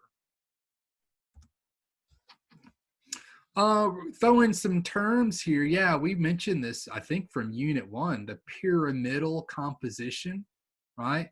We've got this linear perspective, and then chiaroscuro. It's all at play here. This image, right, is not a very good image to look at. It's, you know, there's something to gain from looking at it, but, you know, it's just a whisper of an image. It's just not holding up. How old is it? Is it almost, it's got to be 500 years old? Here's a better image. If you want to look at some, right, paintings by Da Vinci, here's the famous Madonna of the Rocks. And you can see, you know, the pyramidal concept here. The way Da Vinci paints, he is now working with oil. It's oil on panel, right? Is this one of the first Italian oil paintings that we've looked at? I'm not saying it's the first. I'm just saying for us, it's one of the first that we're seeing. Everything else has been frescoes and temperas, right? Architecture and sculpture. So here I've got Da Vinci. He's messing around with oil. I can't use this as an example, linear perspective. I hope you see why. There's really no architecture. And all this back here is, you know, this is fantasy. This is not a real place. I'm not sure what part of the world this is supposed to be taking place, but this is Mary. I think maybe that's John the Baptist and that's Jesus, or maybe that's Jesus and that's John. Maybe that's John because his hands in the water, John the Baptist, but then Jesus. Anyway, they're cousins. And this person's clearly pointing over here, so maybe that's Jesus. But then Mary's gesturing over like, no, that's, maybe they need tattoos or something. Anyway, someone Google that. Oh, there it is. Mona Lisa. I think I promised some big reveal about this at the beginning of the year. Mona Lisa isn't that mysterious, right? Mona, short for Madonna. It means my lady, or mademoiselle, I suppose you could say, right? Lisa Gia, I believe her proper name was Giocondo, but she's referred to as La Gioconda, sort of the feminine version of her last name. And yeah, it's a portrait.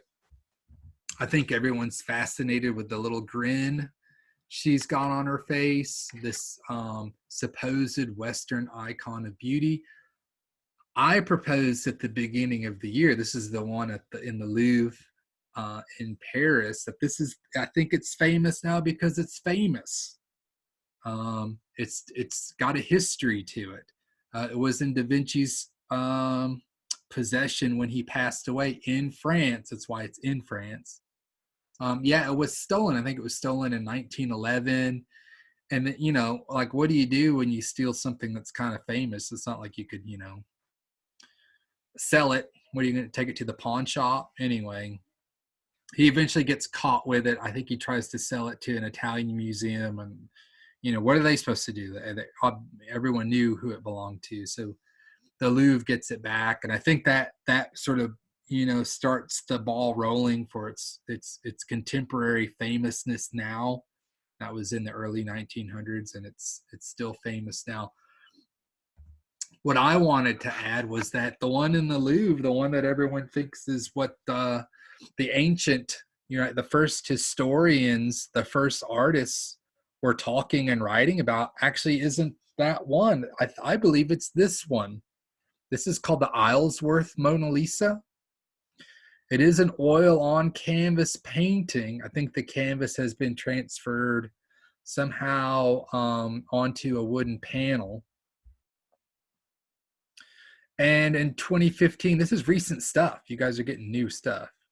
I don't know if, 2015, 2016 is new to you, but peer-reviewed academic publications, scientific examination, pigment, microscoped examination of the layers, and possibly this and that and the other. It confirmed its attribution to either the hand of Leonardo da Vinci or Da Vinci moving someone's hand holding a paintbrush, right? There's certain stroke productions. The pigmentation is easy science. You look at it, you see how it's set up, you date the pigments, all that stuff can be measured. And you say, hey, this is the same stuff that we find in these other paintings by Da Vinci, set up in this way. If it's a forger that's got insight and obviously access to pigments from 500 years ago. So it's someone standing with Da Vinci in his workshop, or it's Da Vinci. Now you could say, well, this is too new for me and I don't like new information and I'm just going to call this hogwash. Hey, listen, I have a little link there if you want to go check it out and do your own research. I think by the time you're finished, you too may be convinced that maybe we don't know everything that it is we know. I'm also showing that picture, that drawing, right next to what I think is the actual Mona Lisa. That's a picture by a dude named Raphael. The other Ninja Turtle. He looked at it day of, like when it was finished, and he made a little sketch of it. And Yeah, I'm looking at the sketch, and yeah, I see that little pillar there thing on the left hand side, and that little scribble scrabble out in the distance. And I'm like, yeah, okay, I see some similarities there. When I look at Raphael's drawing, what I don't see is that. I don't see anything that's in this picture. Right? I don't see how Raphael was looking at that and then drew that picture. So, if I'm not going to believe the science, or if I'm not going to believe me or whatever, I got to believe Raphael. His little drawing is very similar to, why would he, as a matter of record and a contemporary, I mean, he's there and he's making a little sketch of it. How would he know to draw things that aren't in the famous one at the Louvre? Unless he's looking at this one. Okay. So anyway, there it is. There are in fact two Mona Lisas. You can pick whichever one you want. I'm picking the one I want. I like this one. If you want that one, great. Go for it. But yeah, I can see how this one, I mean, if you look at it, I, I don't want to go on about it, but the colors here, the pleasantness here, the softness of it, all that, there are a number of reasons why I'm leaning towards this one. This one being a later copy. I think to us to say, what, there's, artists did two versions of the same thing. Hey, there's two versions of this. One's in Paris and one's in London, but no one flips out about it. They're like, oh, there's two of those. Yeah. To look at them, I mean, you'd have to look at them side by side to like pick out the differences or whatnot. But it's not uncommon for artists to do or revisit certain images. Lots of people do, and I'm saying this is just happens to be a not so famous example of that. Why do we not know about this before I leave? It's because it's in a private collection. Someone owns this. What a bargain. I wonder how much they paid for it. All right, so speaking of Raphael, there's Raphael. I'll show you where that is in just a moment. That's a picture of Raphael. You know this picture by Raphael. Why is Raphael famous? He borrowed compositional tools. He got those from Da Vinci. And color, we haven't seen it yet, but he borrows color from Michelangelo when Michelangelo does paintings. And I'm talking about the Sistine ceiling. Raphael is there. We just said, hey, that's Raphael looking at Da Vinci's work. And he's like, man, I really like that stuff. And we're going to see it. Raphael, he's going to go inside the Sistine ceiling chapel and look at those frescoes. And he's like, man, I like that color. And then he synthesizes it. He puts it together. Gosh, can we do that? That's Mary. I'm going to say, heck, I don't know. I'm going to say that's Jesus and that's John. Boom. How about that? I don't know why. I'm just thinking maybe she's holding her own kid. And I think John was a bit older. Yeah. So there's that. Anyway, Raphael has humanized, right, these figures. They look contemporary. They don't look like something from this ancient book called the Bible, even if it is New Testament. These look like local girls with Mary with her blonde hair. They're very sort of, I guess you would call them idealized figures of what was popular in Renaissance Italy. For the first time, over the Byzantine, anytime you saw an image of baby Jesus, I should have grabbed one of those, maybe next time. Anyway, when you look at baby Jesus pictures, it looks like a little old man. He's like a fully formed little man, like a bald little man. I gave birth to a bald middle-aged man. Why are they doing that in the Byzantine? Well, they could not get their head around that Jesus came out as a baby that like pooped his pants and stuff like babies do. The Renaissance, they don't see it like that. They modernized it and they're like, no, Jesus was born a baby, and here's what babies look like. So you get sort of these fat, chubby Jesus babies in the Renaissance. It's definitely a shift. I think they're observing, they're looking, and they're saying, hey, here's this, what makes sense to us. I don't see as there's any part in the New Testament where it says Jesus came out, a bald old man. So anyway, here's Jesus and John. This is not now. This is what Raphael. He makes him famous to his contemporaries. We know Raphael because of this. It's his School of Athens fresco. This is in the Vatican. School of Athens. Look at the size. If you can imagine, these are doors here. I think they got cut off. It is a huge fresco. Well, the School of Athens. I can think if there were really should have been a cover photo for this Renaissance unit, really it should have been the School of Athens, right? What's going on here? Raphael has gone back to ancient Greece. And everyone here, and if you want to look this stuff up, everyone here is someone from ancient Greece, a philosopher, a mathematician, an architect, artist, poet, you name it. So everyone here is someone from the golden age of Greece. Here's the trick. Raphael takes, right? He takes from his contemporaries, his Italian friends, artists, architects, mathematicians, sculptors, painters. They're playing the roles of these ancient Greeks.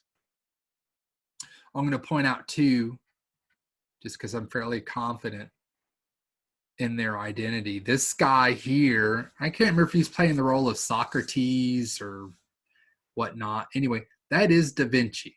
That is it's Da Vinci's, Leonardo da Vinci's, that's his face. Now, I don't know what role he's playing, but I know this guy. That's Michelangelo. Michelangelo's sitting in here. He's the guy. He was kind of a melancholy character. He's leaning against this marble block, right? He's the sculptor. And I think, gosh, off the top of my head, I wish I could remember some of the other names. But Bramante, I think, is in here. Let's just pretend all the guys we've talked about, they're all in here. And they're playing these roles, replace their names with the Greek names that they represent. What I find curious is that the space, the architecture which they occupy isn't Greek at all, is it? The School of Athens. What? I'm not in Athens, am I? How do you know this? Said the art appreciation teacher while making gestures to these. Are these things in ancient Greece? Heck no, the ancient Greeks did not do arches. Where am I? What Raphael has done is that the setting that his School of Athens, this golden age of Athens, is occurring is inside a construction zone. It's inside New St. Peter's as it's being built, right? These are the big arches. These are the 4 grand columns. The roof isn't even on yet. We can see the sky through here. So he's placed the setting. It's a synthesis. It's one of these, again, a synthesis of now, right? And, contemporary now, 1500s Rome, and the ancient world, the ancient Greek. So the Greek figures, right, populating the contemporary setting of New St. Peter's under construction. Pagans, right? None of these people knew Old Testament stuff. They predate all that. What's the setting? The Basilica of St. Peter's, a Christian setting, right? So yeah, it's a combination of, just like if you want to think of it as David in the role of Hermes, or Venus in the role of Mary, right? The synthesis of these ideas, putting together this pagan and this contemporary Christian combinations, combining these two. So pretty curious stuff with Raphael. All right, well, we can't be done unless we talk about this guy. It's Michelangelo. There it is, right? Now that's the David, right? If you compare his David to Donatello's David. Yeah, this is freestanding. It's made of marble, right? Close to 14 feet tall. It's an incredible feat. Here's one of these mysteries, right? They don't know how Michelangelo did it. They just don't know. Modern sculptors, professionals that work in the field, for them to tackle a 14-foot tall block of marble and release a figure from a single block, right, in this pose, just the complexity of it. I hope you guys appreciate that. A guy with a hammer and like 3 chisels, right, pulls this off. I mean, this is by himself. He didn't have like a team, right? He basically kicked everyone out. I'm putting, you remember, this is, who was it? Was it Polykleitos, Doryphoros, the spear bearer, right? Also known as the cannon. We're putting these side by side to say, yeah, it's clearly this is a throwback to the ancient Greek. The nudity of it, the pose of it, the contrapposto. You guys remember these words, right? Canon, right? I think canon is Latin for rule, right? These rules that he's following. Michelangelo is interested in the anatomy. He's also interested in the potential of man. Here I don't have, David in action. I have David thinking. He's not throwing a stone. He's not already cut off the head. There's no head at his feet of Goliath, the Philistine, right? The giant. No, this is David thinking, not acting, right? It's the potential. It's the brain that controls the action. That's very Greek, right? This idea of just being, that much clever, the smartness. And how do we know the smartness? Well, because of his anatomy, right? This guy's smart. Well, how do I know? He's fit. He's balanced in all things. He's standing on his own feet. So, yeah, this is a very long sort of, it's a conversation about, Michelangelo really honing in on what it meant to be Greek and how that relates to, right, what it means to be David in this Old Testament story. Now, there are some oddities about it. If you notice that the hands are maybe too big, this was never meant to be viewed from our point of view here. This was going to be, I keep talking about the Duomo. I'm talking about the Florence Cathedral. This was going to be up. This is 3 stories up. This was going to fill a pocket, a niche on the outside of the cathedral. However, once he was finished with it, they were like, no. Let's not put it up there. This is fantastic. I think they fixed a little like brass or bronze leaf thing to kind of cover up his front. And then they put it down on the square. So now if you want to go see it today, yes, there is a version of this out on the square, but I believe the original one has been moved inside. Is it at the Uffizi? I can't remember. Anyway, it's nearby. It's just there, and they're not leaving it out in the weather, right? So if you want to see the real thing, go to the museum. It's probably right around the corner. I've never seen it in person.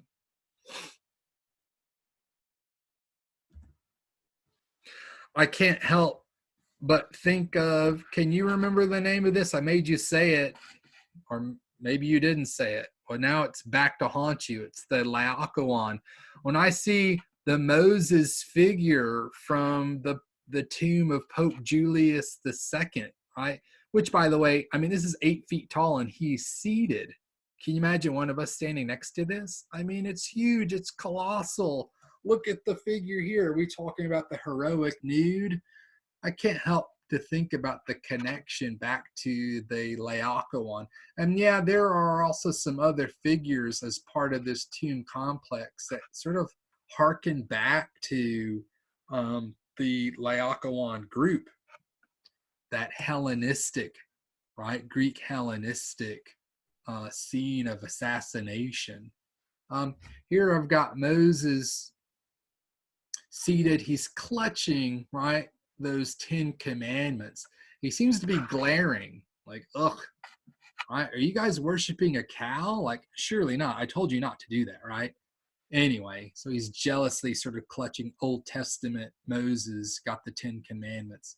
Um, I'm hoping you see what I see. Check out those horns, right? Anyone rocking horns lately? Um, listen, that's the old tradition. Now, did Michelangelo know better than to put horns on his Moses? Yeah, he probably did. But he also knew the tradition of it. This goes back to do with translations of the Old Testament from Hebrew to, I believe, Greek, and then from Greek into Latin. And yeah, by the time you get to Italian, yeah, a ray of light. Somewhere along the way, someone didn't have a word that um, that was a direct translation for sort of rays of light coming from someone's head. And so they described it as maybe horns coming from his head. Anyway, you may run into some old images of Moses with horns in his head. Don't panic. It just has to do with the tradition. And I'm sort of showing you that here. But I'm also making that connection to, hey, this is why we look at things from the past, is because these guys, they recycle that stuff. Laocoon becomes a convenient sort of image in our brain Rolodex of images to say, oh yeah, these Renaissance guys, they're referencing this stuff from the past. If it's not a dome, if it's not a pose, if it's not, gosh, if I'm Ghiberti, it's straight on copying. Yeah, they're referencing, that is rebirth to them. Today you'd get an F. We'd say, oh, you copied it. Plagiarism. All right, so we're coming near to the end here. Here's the Sistine ceiling. I'm going to talk about every one of the pictures here. No, I'm not. So I'm going to focus on one. I think it's right. Where is it? Oh, well, we can't see it. It's right there. So we got to move. Let's look up. There it is, right? Hey, not bad for a guy that considered himself a sculptor. You know, he didn't really want to do the Sistine ceiling. He didn't really feel as if he was a painter at all. And he came to this, kicking and scratching, and he kind of walked away from it. And then they told him, you better go back. The Pope has hired you to do this. You better get on it. He had finished parts of it, and then he hated it, and he chipped it off and started over. Yikes. Michelangelo, difficult guy. This is the creation of Adam. This seems to show up. I think this is a fairly popular in fresco, right? This is part of the ceiling image to focus on. Do you guys see what I'm seeing? I'm seeing God the Father there. Yipes, right? There's images of God the Father all throughout the Sistine ceiling. Again, I don't know who green lights those types of images, but here it is. And then there's Adam there. It's Adam on the left. It seems to have the Vatican Museum logo over him. That's, I guess, my image. I should probably move that. Sistine ceiling, yeah, part of the Vatican, right next to New St. Peter's. We'll see that when we look at New St. Peter's. That's, I think, going to be later on in lecture 2 of this unit for unit 3. Adam, there he is, not fully formed, right? Not aware of his nudity, right? He doesn't even know the word naked. What's that? It's because he hasn't sinned yet. What is that? Look, God's reaching out, and he's giving Adam the spark, right? What makes man complete? What makes him whole? Adam, the word Adam is Aramaic. It means clay, right? It means dirt. So yeah, that's some Old Testament stuff, because we're made from that stuff, right? But Michelangelo, he's making a pretty strong suggestion as to what makes us human, what makes us sort of like amongst all these creations, what makes us special. God has seemed to have reached out and given us this thing. And if you're with me, and I've seen some of the other stuff by Michelangelo, I'm seeing this shape. This could have been any shape. Couldn't it have been? Was there some reason why Michelangelo had to make this shape? You guys seeing sort of a cutaway of the human mind, the brain, literally? I'm going to butcher it, right? Here we go. Look at the shape. You think that's a coincidence? I don't know. I'm thinking that Michelangelo has something. He's got a message he's slipping in here as far as reason is concerned. And I can't help but to link it back to this about reason and potential, that it's our mind and God's gift of reason that allows us to be human, that that is one of our gifts. It's why we're taking this class. And maybe, I heard dolphins are pretty smart, but I don't think they ponder, these bigger and greater ideas. Listen, they don't pay taxes either, so maybe they are smarter than us. I don't know, but I know there's something peculiar about us, and I think Michelangelo is tapping into this idea that, you know what, it is this gift of reason that has separated us from all the other, we want to call them animals, entities on this planet. And if you research Michelangelo, he may say as much. that is key in his art. Look at all these figures. I guess God has been surrounded by cherubim and seraphim, these protectors of God's holiness. And a popular question is who is this, and why is she like hard staring at Adam? And everyone says, well, that must be Eve. Well, if I go back to the Sistine ceiling, the creation of Eve isn't until the next panel. You can't see it. It's here. She's slipping out of Adam's side. Remember, I think Eve is made from Adam's rib or something. So Eve wasn't around. Listen, I'm going to tell you something. That's probably Lilith, right? Lilith. That's Adam's. Did you guys know that Adam was a divorcee? His first wife, Lilith, they were both created almost at the same time. Adam's first wife, Lilith, and he were equals on earth. Adam complained to God because Lilith, because she felt that she was equal with Adam, refused to, she wasn't obedient to him. She refused to lay under him, right? If you get my drift. She says, no, I'm same as you. We're equal. We're same. And so Adam's like, oh, God, right. Hey, can you help me out with Lilith? She's not obedient to me. I need someone I can someone as my second. God says, hey, don't worry about it, right? Boom, Eve, right? We make her from your rib. She's sort of like your second. Guys, these stories are written by men. I'm just telling you the story. So what happens to Lilith? They're separated. Boom, Lilith, you're out of here. Well, who is the only person roaming the earth that Lilith could befriend?